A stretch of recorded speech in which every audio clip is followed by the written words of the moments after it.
This is Max, and at 21, he bought his first home. Turned that first investment into multiple properties. Now he's a real estate agent and a multimillionaire that owns multiple homes. I always felt like I had work after work, so long weekends, evenings, lots of nights, staying up late, trying to make that happen because I had a vision for it and I knew this would be my way to quit my job and have freedom. Let's get into his secrets. I pulled the trigger, quit my job, and went all in. Today we're in one of Max's listings. It's listed for $900K, and Max, why don't we start from the beginning? Yeah, so in the very beginning, at a young age, we were renting an apartment and I knew I did not want to keep renting forever. So at 21, I bought my first home for $125,000. I know those prices are long gone, but that was the start. And we were able to take that property over the years, take that equity that built up, go to the bank, refinance it, pull a HELOC, and turn that first investment into multiple properties throughout the years.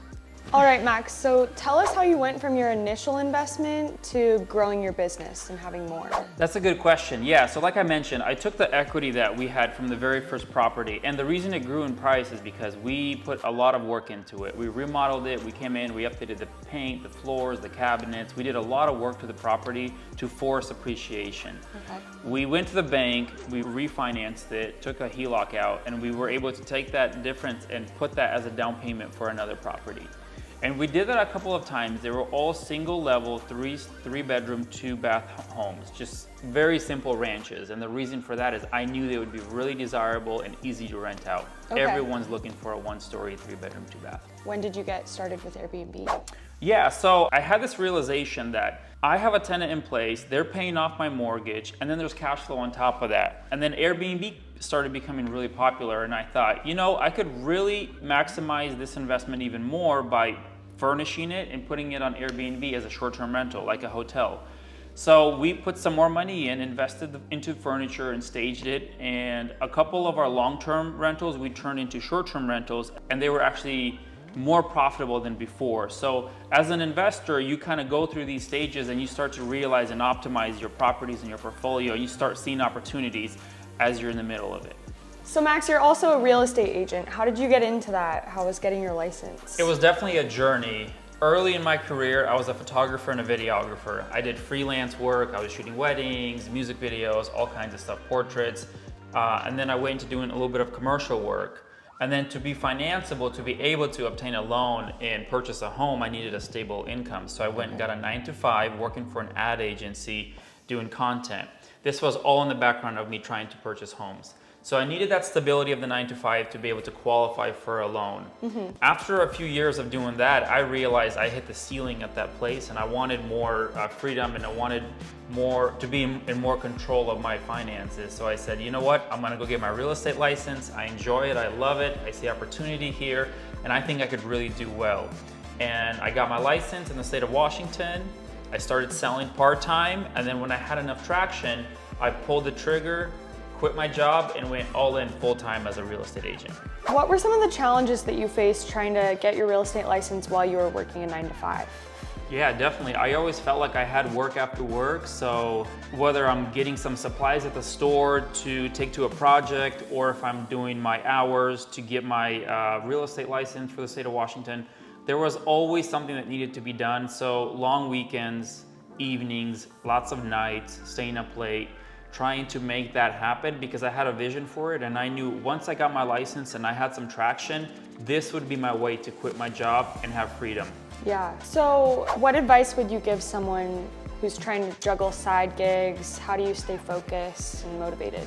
Don't give up. It's not easy, but it is worth it. Those that come through on the other side, it is worth it. So have a plan, know what your mission is, and stick to it. Even if you're making incremental progress day by day, it will pay off in the long run, even though you might be tired and in the middle of it, you seem really stressed out and overwhelmed. Buying a home feels really scary right now. How much would I even need to put down? So it depends. If you're a VA, you can be in for as little as 0 down. Okay. Typically, FHA programs, 3.5% down is all that's required of the purchase price. So talk to your loan officer and consult with them before going out and shopping for a home. What should someone look for in a home when they're looking to purchase one?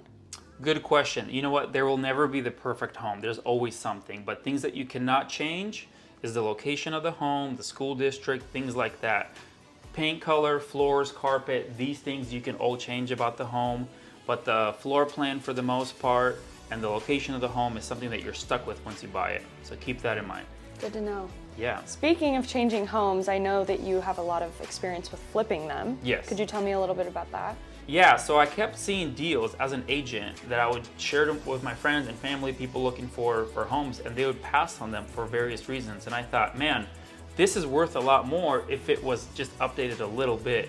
So I took on a couple at a time, and before you know it, I loved it. I loved the process of taking something that was not desirable and turning it into a desirable product. You know, whether you're replacing the floors, you're repainting it, redoing the kitchen, you're taking a home, you're bringing it back to life, and you're putting it back on the market for profit, but you're making it more desirable. And then people are fighting for it typically. That's awesome. All right, Max, so what would be some advice that you would give someone who's just starting out investing in real estate? So first of all, if you plan on being in real estate for a number of years and you want to be active, getting your license is one of the best things you can do, because number one, you'll have access to the RMLS, and number two, anything you buy and sell, you can get paid with your own commission, so you can save money there. Also, the sooner you can buy a home, the better. Whether it's a single-story home, a duplex, a triplex, a fourplex, an owner-user can buy a home as their primary residence and have the tenants help pay for your mortgage. So it's never the perfect time. There's always something, whether it's rates, this or that. Buy what you can afford, buy now. The sooner you get in, the faster you can start growing your equity. So Max, what's next for you? Good question. So I'm happy to help anybody who has questions regarding real estate. If you're looking to buy or sell in Washington State, Clark County, feel free to reach out. Happy to help and just see where this journey takes me. Well, thank you so much for having us and letting me come look at your listing. It was so great to learn from you, and I really appreciate it. Thank you. Appreciate it.